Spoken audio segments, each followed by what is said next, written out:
Taktu mynd af brúnni hefur hún að hitta kapteininn.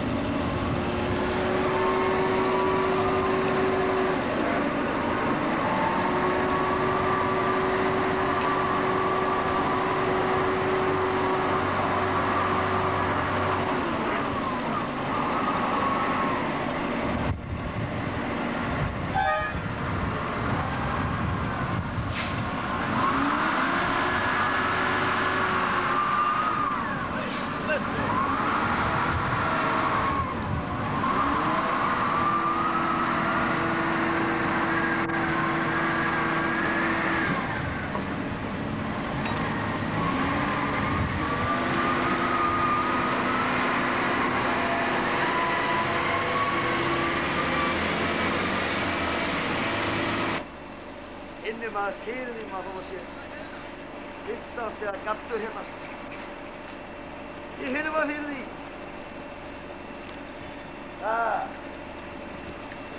Þetta er eins dæmi sko.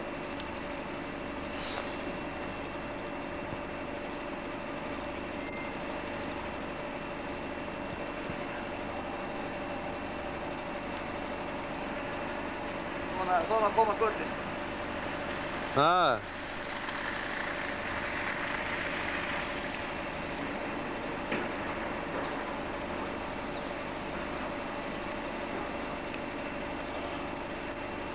Olli kom með vettlinga? Nei.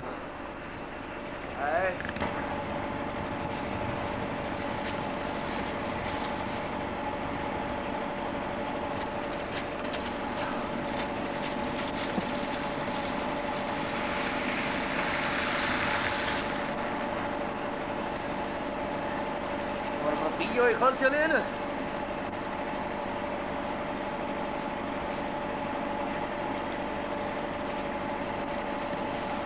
Já.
Jöfusins munur.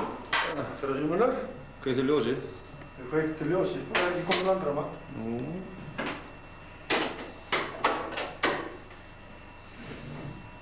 Við erum bara að setja ljósavinn í gang aftur. Nei. Það. Þetta er ekki alltaf leið. Karlsson sko, orginal. Orginal. Það eru svo, hún er svo óskýr. Við erum að setja í gang.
Myndavél.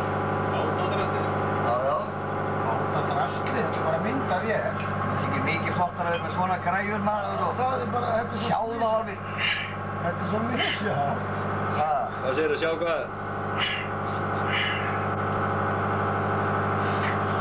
Ég veit það ekki, þetta passar ekki fyrir ljósmyndir. Þetta var bara. Þú voru að taka mynd af því eða ekki hvað þú var.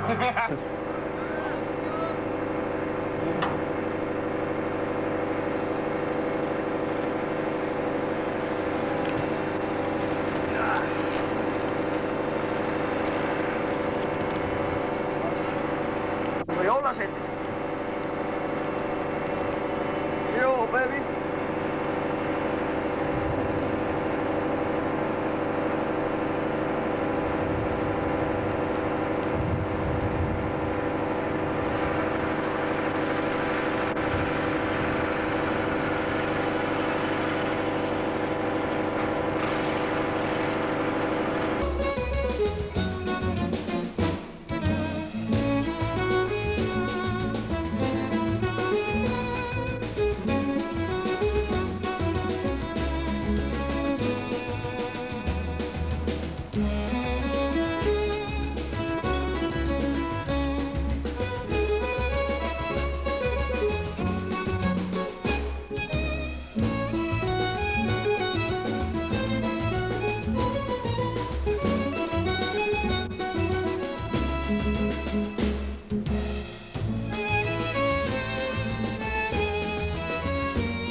Í höfuðstað síldarinnar margfölduðust öll einkenni síldarlífsins til góðs eða ills eftir því sem verkast vildi og aðalgata var hjarta Siglufjarðar. Nei, það er ekki rétt. Hjarta Siglufjarðar var auðvitað síldin sjálf en aðalgata var hjarta landlegunar. Þá var aðalgatan alveg full af fólki. Þannig að það var hvergi hægt að drepa niður fingri eða neinu og þetta myndi mig svona á seinna þegar ég sá myndir frá Tókjó. Þegar allt var ein iðandi kös þar. Í Brælum leitaði stór hluti flotans vars á Siglufirði. Þá gátu hæglega orðið 10 til 12.000 manns í bænum, Íslendingar og útlendingar.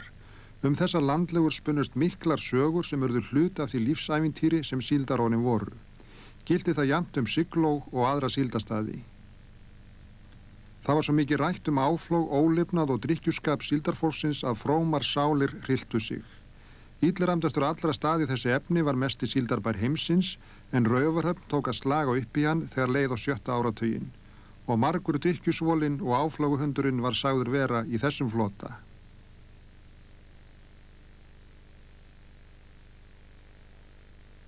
Það var ákaflega mikið drykkjuskap á síldarbátunum, það er ekki takt að neita því. Það var jafnvel þegar að komið var að landi og átti að fara að landa þá var einn maður sendur í ríki til þess að kaupa nokkra flöskur ef að von var í landlegu þegar búið var. Og það er stundum talað drykkjuskap sjómanna. Sjómenn eru langdvölum út á sjó. Þeir koma og kannski eiga ekki allir athvarf í landi. Þeir þurfa að ljúka sér af á skemmri tíma heldur en þeir sem eru í landi eru. Ég fullyrði að þeir drekka ekki meira heldur en þeir sem í landi. En kannski ber meira á þessu meðan þeir eru að ljúka sér af. Maður heyrði það bæði í blöðum og útvarpi að hér væri mikill ólifnaður og drykkjuskapur og svall og svínari en ég held nú að þetta hafi nú verið orðum aukið. Það bar mikið á sjómönnum í svona litlu þorpi og þetta voru jú kaldir kallar og allt það en þetta var allt saman indælsdrengir. Það var nú ekki alltaf verið á fylliríi og þegar að verið var í landi og menn skemmtu sér á ýmsan hátt. Mér minnist að einn miðsumarnótt í Grímsey. Þá var saltað þarna og þarna voru milli 30 og 40 stúlkur á síldarplani og við lágum þarna á 40-50 bátum og það hafi verið 400-500 kallmenn sem fóru í land á eyjuna. Og þarna var dansað bæði úti og inni af þessum 400 köllum og 30-40 stelpum fram á morgun, í glampandi miðnætursól. Og þar var engin maður með vín og engin lögregla og ekki neitt og allir skemmtu sér alveg prýðilega. flestir á lágstígvélunum og í vinnugallanum og stúlkurnar á síldapilsunum. Og það var ýmislegt gert sér og öðrum til skemmtunar í landlegum, en auðvitað var drukkið bæði fyrr og síðar þegar höfnin fylltist af skipum og möstrun urðu eins og skógur yfir að líta. Vínbann var sett á í landinu 1915 en í Fiskarnes Eldorado var það ekki annað en grátbroslegur farsi. Kaupmenn auglistu suðurspritt og læknar gaf út áfengis lyfseðla í stórum stíl.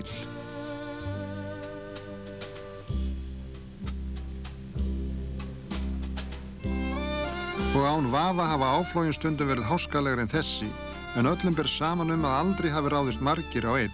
Það vildi oft slást í kekki og þá slagsmál. Þá var maður skítræddur bara og lét fætur forðast sér bara heim. Þetta var allt margfald. Meiripartin af sjómennum, 95–97% eru fyrirmyndamenn. Og jafnt þó þau sjá síldjar fyrir norðan eins og heima hjá sér. Meintan og ólifnað best að ræða sem minnst, enda siðferðismatið annað í dag en í gær. En allt getur gerst og áhelst að gerast þegar þúsundir 17–25 ára karla og kvenna hittast á hraðlifandi síldarstund. Og varla tilviljun að síldarlífið var kallað hjónabandsmarkaðurinn mikli. Það gaman á Grímseyjarsundi við glampandi kvöldsólaröld. Þegar hækkar í lest og hleðst mitt skip við hávana fleiri og fleiri. Svo landa ég síldinni sitt á hvað á Dalvík og Dagverðareyri. Árið 1939 loks farið að rofa til í sjávarútveginum, kreppu áratugurinn að baki en þá hafði síldarútvegurinn verið aðal haldreipið. Heimsstyrjöldin síðari hefst haustið og þá dragast fiskveiðar Evrópuþjóða verulega saman. Skortur verður á matfælum og gríðarleg eftirspurn eftir fiski sem leiðir til stórhækkaðs verðs. Þegar Bretar hernema Ísland fá þeir úrslitavald sölu íslenskra fiskafurða. Meðal sala íslenskra togara á Bretlandsmarkaði margfaldaðist. Stórskuldug útgerð var allt í einu skuldlaus. Vinnan hjá setuliðinu gaf drjúgar atvinnutekjur, Bretavinnan svo kallaða. Geysileg eftirspurn eftir frystum fiski snarbætti hag hraðfrystuhúsanna. Þetta var upphaf stríðsgróðans mikla. Nú var kominn tími til að hugsa stórt, nógir peningar. Íslendingar áttu mikinn sjóð í innistæðum erlendis í stríðslok og voru allt í einu orðnir ríkasta þjóð heims og mesta síldveiðiþjóð heims miðað við fólksfjölda. Og síldaraflinn á stríðsárunum var meiri en nokkru sinni fyrr.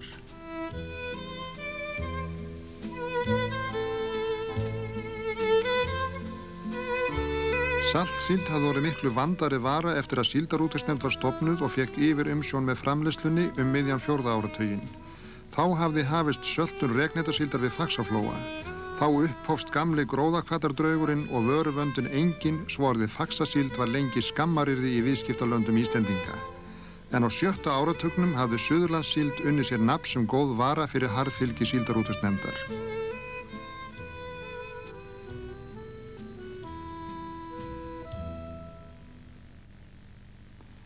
Saltsíldarmarkaðir lokuðust í stríðinu og því lítið saltað þá, en síldarbræðslan blómstraði og skilaði feikna gróða og síldin hélt áfram að hafa áhrif á lífskjör manna sem áður. Síldin hafði mikil áhrif á kaup og kjör í landinu almennt vegna þess að þegar búið var að setja fordæmi einhverjum stað þar sem hægt var að knýja fast á og knýja fram góð kjör, þá var þetta ekki undan því vikist að koma á svipuðum eða samskonar kjörum annars staðar.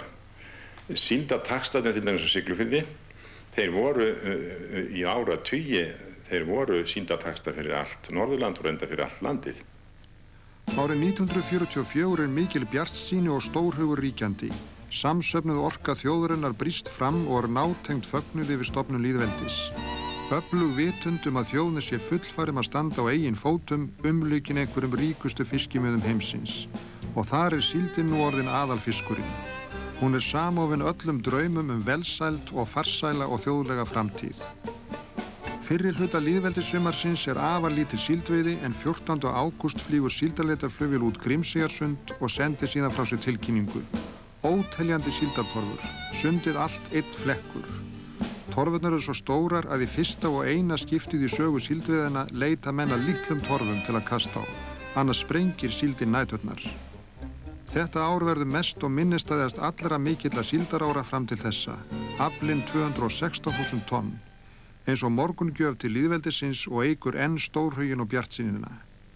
Nú horfum við út á síldarlaust Grímseyjarsund og undrumst fortíðina.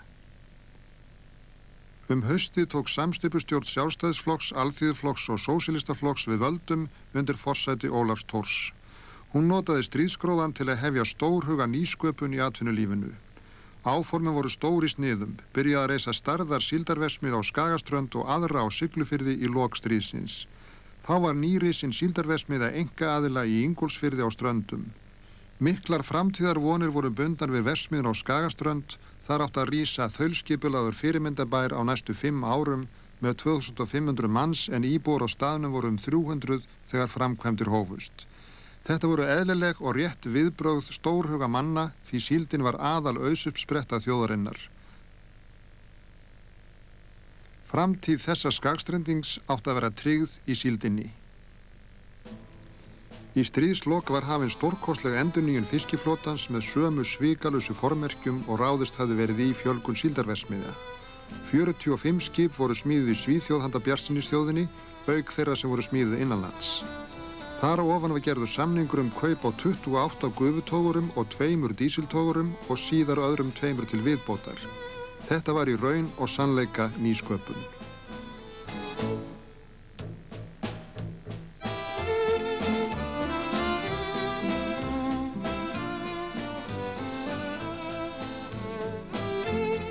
Fyrsti nýsköpunartogarinn kemur 1947 og heitir Ingólfur Arnarson.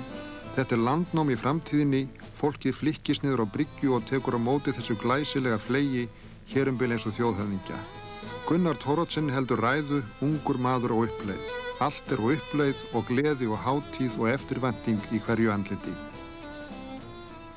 Á síldarvertíðinni þetta sama ár liggur floti íslenskra og erlendra skipa í vari á Siglufirði. Vertíðin 1945 hafði verið svo lélegast árabil og árið eftir litlu skárri. Það hefðu aldrei komið 2 síldarleysisár í röð fyrr, en það er ekkert að óttast, nóg síld í sjónum. Metárið 44 sannaði það. Nei, ekkert að óttast og sjómennirnir hafa fatað sig upp fyrir vertíðina.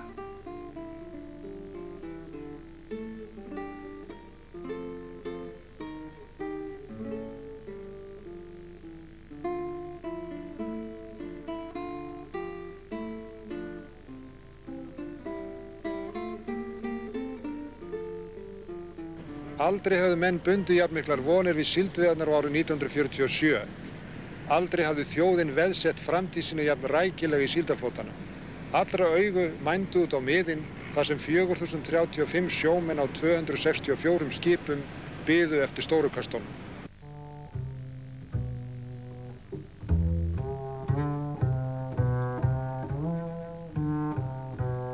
Það er mikið í húfi fyrir sjómennina. Á mestu aflaskipum gátu sjómenn haft sem svaraði góðum árslaunum á síldarvertíðinni, rúmur 2 mánuðum. Árið 1943 hafði Bjarki Elíasson 35.000 krónur í hlut. Þá var verkamannakaup í landi 3.000 krónur á mánuði. En þetta verður 3. síldarleysissumarið í röð. Menn setur hljóða. Allir þessi 9 bátar, stórkostlegu verksmiður. Hvað er að gerast? Við því fást engin svör. En hérna á Sundunum hafði orðið þau tíðindi í byrjun árs 47 að í fyrsta sinn var kastað á sílda vetralagi með snurpu og hringnót. Kastað var eftir dýftarmæli enda síldin ekki vaðandi því þetta var hávetur og engin áta í yfirborðinu. 60 skip tóku þátt í veiðunum þegar mest var, en í mars tók fyrir þær. Leiddu menn ekki frekar hugan af þeim enda öll vonum mikla síldveiði bundin við sumarveiðar. En í byrjun nóvember fær Rifsnesið 1700 mál síldar í Hvalfirði og síðan 4 aðrir bátar samtals 3450 mál. Þetta var upphaf síldveiða sem voru svo óvæntar og stórfenglegar að þær voru lyginni líkastar. Allt í einu var höfuðborgin orðin meiri háttar síldarbær.